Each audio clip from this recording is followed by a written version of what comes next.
Hello friends, आज हम transfer of property act के सेक्शन 70 से सेक्शन 75 के बारे में डिस्कस करेंगे। इसका सेक्शन 70 कहता है accession to mortgage property. Mortgage property में अनुवृद्धि कैसे की जाएगी, अगर अनुवृद्धि या कैसे होगी, नेचुरली या हम सेल्फ कैसे करेंगे। इसमें जो मार्गेज प्रॉपर्टी होती है वो मार्गेज प्रॉपर्टी जिस मार्गेजी के पास में रखी जाती है और दौरान मार्गेज अगर उसमें कोई एक्सेशन हो जाता है, मतलब अनुवृद्धि हो जाती है, तो उसका लाभ किसको मिलेगा इसके बारे में कहा गया है। अगर उसकी अनुवृद्धि सेल्फ हो जाती, नेचुरली हो जाती है, उसकी अनुवृद्धि नेचुरली हो जाती है। जैसे फॉर एग्जाम्पल के लिए कोई एक झील के किनारे प्लॉट है, खेत है किसी व्यक्ति का, और उस व्यक्ति को मॉर्गेज रखा है, उस खेत को उसने मॉर्गेज रखा है, और बाद में झील कुछ कम हो जाता उसका पानी, और पानी कम होने से क्या होता है, उस फील्ड का एरिया बढ़ जाता है। उसके एरिया बढ़ने से उस पर कुछ प्रॉफिट बढ़ जाता है। वो प्रॉफिट किसका होगा, वो मॉर्गेजी का होगा। अगर उस प्रॉपर्टी में उसने अनुवृद्धि, ये तो हो गया नेचुरली। अब सेल्फ में क्या हुआ कि अगर कोई प्रॉपर्टी में अनुवृद्धि कर लेता है, किसके, मार्गेज, जो मार्गेजर है उसके परमिशन से वो अनुवृद्धि कर लेता है, तो अनुवृद्धि का प्रॉफिट वो लेगा। लेकिन जब उसको रिलीज करेगा, जब मार्गेजर उसको रिलीज कराएगा, रिडीम कराएगा, तो जो उसका पैसा लगा होगा वो उसको पेड करेगा। ये हम इसके पहले बता चुके हैं। तो सेक्शन 70 में कहा गया कि जो अनुवृद्धि का प्रॉफिट है वो किसको मिलेगा, मॉर्गेजी को मिलेगा, जिसने बंधक रखा है उसको मिलेगा। इसके बारे में सेक्शन 70 कहता है। सेक्शन 70 क्या कहता है, renewal of mortgage deed. Mortgage deed जो मार्गेज रखी गई है, जिस प्रॉपर्टी को मार्गेज रखी गई वो प्रॉपर्टी लीज पे है, तो जो उसका लीज का एक्सपेंस होगा दौरान मार्गेज जो लीज के रिन्यूअल का एक्सपेंस होगा वो पहले मार्गेजर देगा। अगर मार्गेजर लायबिल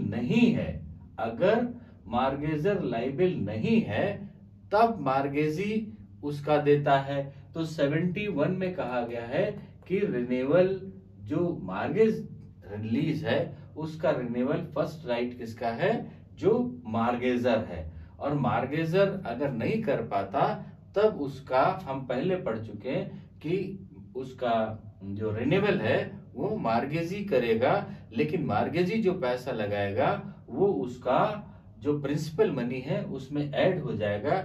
ऐड होने के बाद में उसका इंटरेस्ट लेगा, और इंटरेस्ट नहीं लिखा तो 9% लेगा, ये हम पहले पढ़ चुके। लेकिन यहां कहा गया है कि वो मार्गेजर जो है उस रिन्यूअल का एक्सपेंस करेगा। इसके 72 में आ जाते हैं, राइट्स ऑफ मार्गेजी इन पोजेशन। जब मार्गेजी पोजेशन में है तब क्या क्या राइट्स हैं उसके। एक प्रॉपर्टी मार्गेजी के पास में रखता है और मार्गेजी उसमें पोजीशन में है। इस प्रेजेंट टाइम में क्या होता है, मार्गेजी पोजीशन में है। अब वो प्रॉपर्टी क्या हो रही है, कुछ खराब हो रही है, कुछ डिफेक्टिव हो रही है, तो उस प्रॉपर्टी के डिफेक्ट को खत्म करने के लिए वो मार्गेजी पैसा एक्सपेंस करता है। तो जो पैसा एक्सपेंस करेगा उस प्रॉपर्टी में वो उसके प्रिंसिपल मनी में ऐड हो जाएगा। ऐड होने के बाद में वो उस पैसे का जो भी कॉन्ट्रैक्ट में लिखा होगा उसके हिसाब से ब्याज लेगा, और अगर नहीं लिखा तो 9% लेगा। अब ये तो इस प्रॉपर्टी को बहुत पैसा खर्च कर सकता है, खर्च कर देगा, प्रॉपर्टी को इतना खर्च कर देगा कि इसका प्रिंसिपल मनी इतना ज्यादा हो जाएगा कि मार्गेजर उसको छुड़ा ही नहीं पाएगा। तो उसके लिए कहा गया कि ये पैसा कितना खर्च करेगा। इसकी एक लिमिट बांध दी गई, हाउ मच ही एक्सपेंस, वो कितना पैसा मार्गेजी खर्च करेगा, उससे ज्यादा वो खर्च नहीं कर सकता। उसके लिए कंडीशन बताई गई किसमें, 72 में। पहली कंडीशन कहा कि प्रिजर्वेशन फ्रॉम डिस्ट्रक्शन, अगर कोई प्रॉपर्टी क्षय हो रही है, कोई प्रॉपर्टी क्षय हो रही है और उसको प्रिजर्व करना, उसके रख रखाव के लिए उसको बचाना है प्रॉपर्टी को, तो उसके लिए कोई पैसा लगाता है अगर मार्गेजी, तो वो लगा सकता है। किसके लिए, अगर वो प्रॉपर्टी डिस्ट्रक्शन हो रही है, क्षय हो रही है, डैमेज हो रही है, गिरने वाली है, नष्ट होने वाली है, तो उससे बचाने के लिए मार्गेजी उस पर पैसा लगा सकता है। दूसरा इन्होंने बी पॉइंट में कहा कि अगर मार्गेजर्स का टाइटिल के बारे में कोई बात आती है, कोई डिफेक्ट आता है मार्गेजर्स के टाइटिल के बारे में, तो फिर मार्गेजी उस पर पैसा लगाता है, तो वो पैसा भी प्रिंसिपल मनी में ऐड हो जाएगा।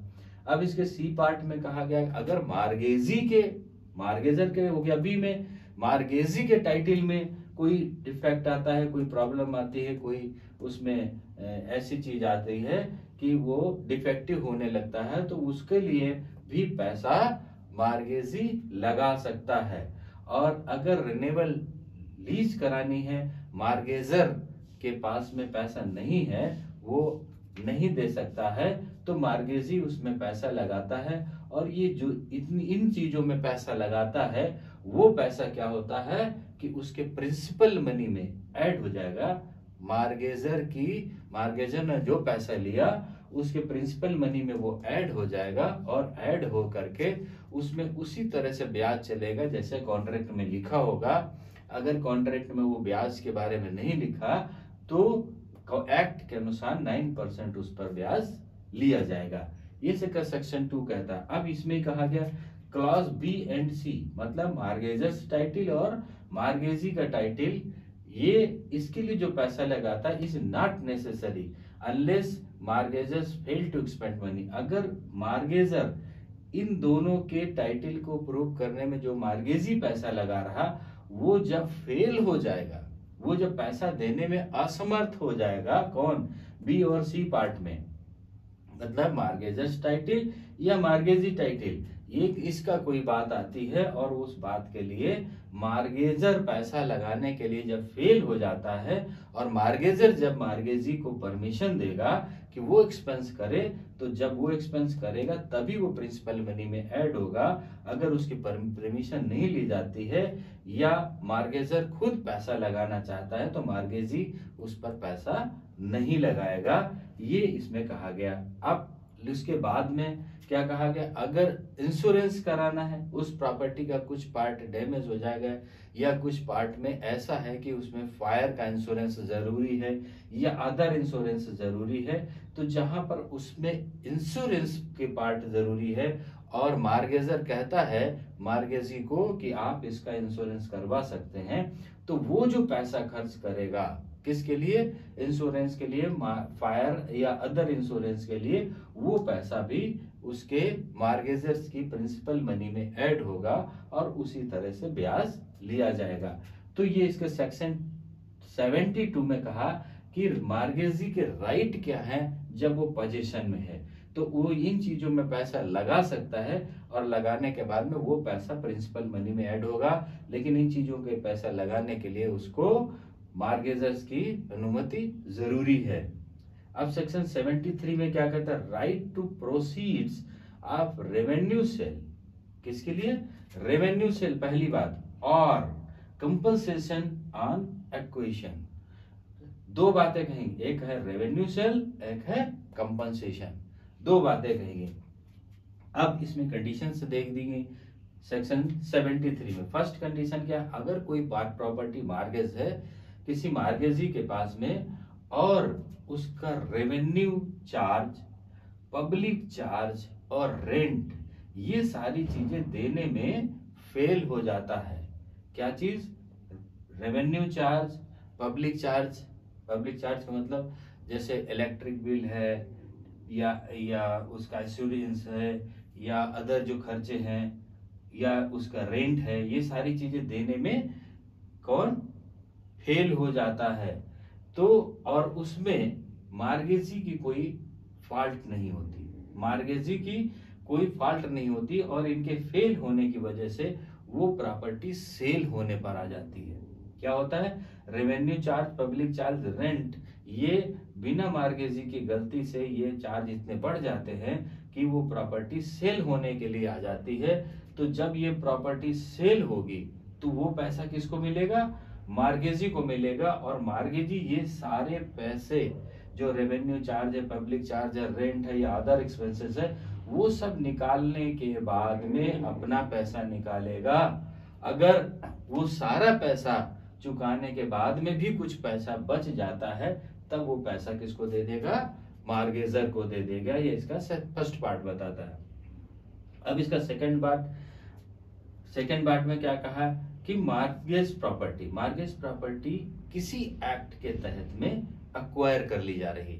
जो प्रॉपर्टी मार्गेज रखी गई, मार्गेज रखी जाने वाली प्रॉपर्टी के पास में कोई ऐसी प्लानिंग्स गवर्नमेंट की आ जाती है कि उस प्रॉपर्टी को अक्वायर करना पड़ता है किसको, गवर्नमेंट को। अगर उस प्रॉपर्टी को गवर्नमेंट अक्वायर करेगी तो उसका कंपनसेशन देगी, वो कंपनसेशन मार्गेजी को मिलेगा। किसको मिलेगा, मार्गेजी को। और मार्गेजी उसमें से अपना पैसा निकाल लेगा। निकालने के बाद में जो रेस्ट पैसा बचेगा वो पैसा मार्गेजर को देगा। ये इसका बी पार्ट कहता है। सी पार्ट में कहा गया कि जो मार्गेज प्रॉपर्टी है, जो मार्गेज प्रॉपर्टी किसी के पास में रखी है और वो सब दूसरे के पास में रख देता है, प्रॉपर्टी सब मार्गेज कर देता है। पहली प्रॉपर्टी क्या है, किसी के पास में, ए के पास में रखी है और वो प्रॉपर्टी बी के पास भी रख देता है, और उसमें से जब पैसा मिलता है तो सबसे पहले फर्स्ट मार्गेजी को अदा किया जाएगा, उसके बाद में मतलब प्रीवियर मार्गेजी को अदा किया जाएगा, उसके बाद में सेकंड मार्गेजी को अदा किया जाएगा। ये इसका सी पार्ट कहता है कि मार्गेजी जो है फर्स्ट फिर सेकंड, जो प्रीवियर है उसको पहले मिलेगा और सेकंड को बाद में मिलेगा। इसका 74 सेक्शन रिपील कर दिया गया, मतलब निरसित कर दिया गया, और 75 भी इसका निरसित कर दिया गया। तो फ्रेंड सेक्शन 70 से लेकर के 75 तक समझ में आ गए हैं। वेरी इंपॉर्टेंट सेक्शन और बहुत ही इजी है। सेक्शन 70 है एसेसन ऑफ मार्गेज प्रॉपर्टी, उसको प्रॉपर्टी का अनुवृद्धि हो जाती है तो उसका पैसा अनुवृद्धि में जो प्रॉफिट हो रहा है वो मार्गेजी को मिलेगा। सेक्शन 71 में रिन्यूअल ऑफ मार्गेज लीज, और मार्गेज लीज का रिन्यूअल करते हैं तो जो पैसा मार्गेजर लगाता है, अगर मार्गेजर फेल हो जाता है तो मार्गेजी लगाएगा और उसका प्रिंसिपल मनी में ऐड कर दिया जाएगा। सेक्शन 72 कहता है कि जब पोजीशन में मार्गेजी है तो उसके राइट्स क्या क्या है, तो उसके राइट्स है कि वो उसमें एक्सपेंस मनी करता है पर मार्गेजर के परमिशन से, लेकिन उसकी मार्गेज में उसके एक्सपेंस में उसकी कुछ कंडीशंस है कि वो किसके लिए लगा सकता है, प्रिवेंशन के लिए, डिस्ट्रक्शन के लिए, मार्गेज टाइटल के लिए, मार्गेजिक टाइटल के लिए, रेवेन्यू लीज के लिए। लेकिन ये जो पैसा लगाएगा वो कॉन्ट्रैक्ट में जो होंगे उसका परसेंट के हिसाब से लगाएगा, अगर नहीं लिखा तो 9%, और इसका बीसी क्लॉज तब लगाएगा पैसा जब मार्गेजर्स नहीं लगा सकता, फेल हो जाता और मार्गेजी को परमिशन देता है। और इसके इंश्योरेंस के लिए जैसे फायर इंश्योरेंस है, इनके लिए भी पैसा लगा सकता, वो सारा पैसा प्रिंसिपल मनी में ऐड होगा। इसका 73 कहता है right to proceed the revenue sale, अगर रेवेन्यू पैसा अदा करने में फेल हो जाता है तो प्रॉपर्टी सेल होता है, तो पहले मार्गेजी पैसा लेकर के सारे अदा करेगा, अपना पैसा लेगा, रेस्ट होगा तो मार्गेजर्स को देगा। और इसमें कहा अगर कोई कंपनसेशन हो जाता है, प्रॉपर्टी एक्वायर हो जाती है, कंपनसेशन मिलता है, तो वो कंपनसेशन कौन लेगा, मार्गेजी लेगा, और अपना पैसा काटने के बाद में मार्गेजर को वापस कर देगा। सी पार्ट कहता है कि अगर प्रॉपर्टी दो के पास में मार्गेज रखी तो वो सेल होती तो पहले पैसा पहले मार्गेजी को मिलेगा, फिर सेकंड को मतलब पीरियड को पहले मिलेगा और बाद में उसके लास्ट वाले को मिलेगा। तो ये सेक्शन 70 से लेकर के 75 तक डिस्कस किए, समझ में आ गए होंगे। इसके बाद सेक्शन 76 से हम नेक्स्ट पार्ट में डिस्कस करेंगे। ओके, थैंक यू, जय हिंद।